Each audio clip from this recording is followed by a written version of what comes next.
The Voynich Manuscript, the medieval book that defeats modern AI. Part 1. The discovery that changed everything.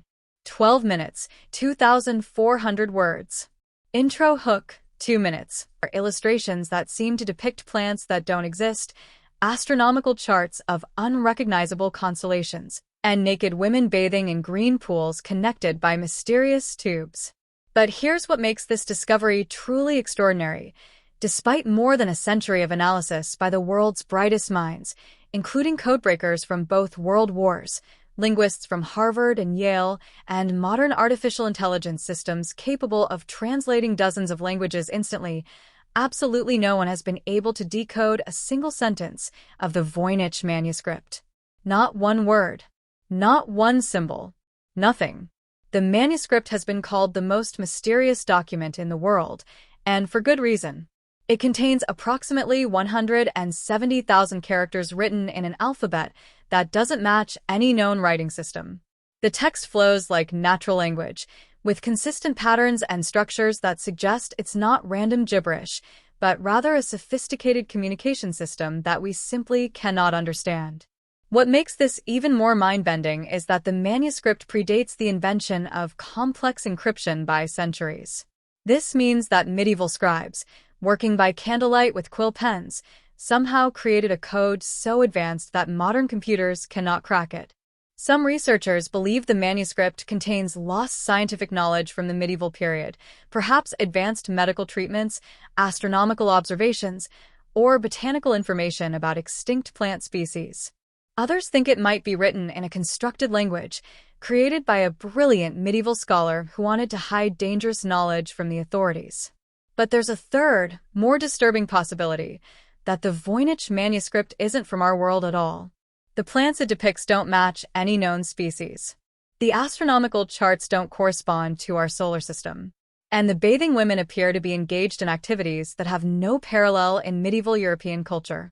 Today, we're going to explore the discovery of this impossible manuscript and the early attempts to decode its secrets. This is part 1 of our investigation into the Voynich Manuscript, the book that shouldn't exist. Segment 1. The mysterious discovery, 3 minutes, 600 words. Wilfrid Voynich was not just any book dealer. Born in Lithuania in 1865, he had fled Russia as a political revolutionary, spent time in prison, and eventually settled in London, where he built a reputation as one of Europe's most skilled rare manuscript dealers. He had an eye for valuable texts that others might overlook, and his clients included some of the world's most prestigious libraries and collectors. In 1912, Voynich was examining a collection of manuscripts at Villa Mondragone, a Jesuit college located about 20 miles southeast of Rome. The villa had a long history of harboring rare and mysterious texts, many of which had been hidden away during various political upheavals throughout European history. As Voynich sorted through the collection, one manuscript immediately caught his attention.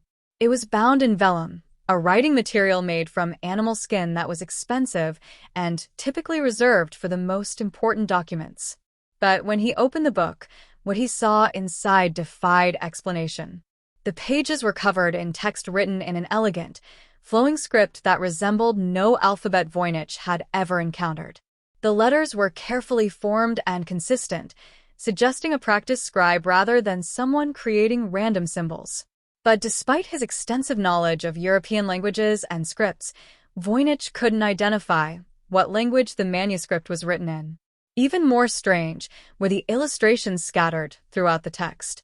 There were detailed drawings of plants with bizarre, impossible anatomy, flowers with faces, roots that looked like human organs, and leaves arranged in patterns that violated basic botanical principles. There were astronomical charts filled with symbols that didn't match any known system of celestial notation. And most mysteriously of all, there were page after page of naked women, often drawn in green ink, bathing in pools and chambers connected by an elaborate network of tubes and vessels. Voynich knew immediately that he had discovered something extraordinary. The manuscript was clearly very old. The vellum and ink showed signs of considerable age, but it contained knowledge and imagery that seemed to come from another world entirely. He purchased the manuscript from the Jesuits, who seemed eager to sell it, perhaps because they too had been unable to determine what it contained or where it had come from. The Jesuits claimed that the manuscript had been in their possession for centuries, but they had no records of how they had acquired it or who had created it.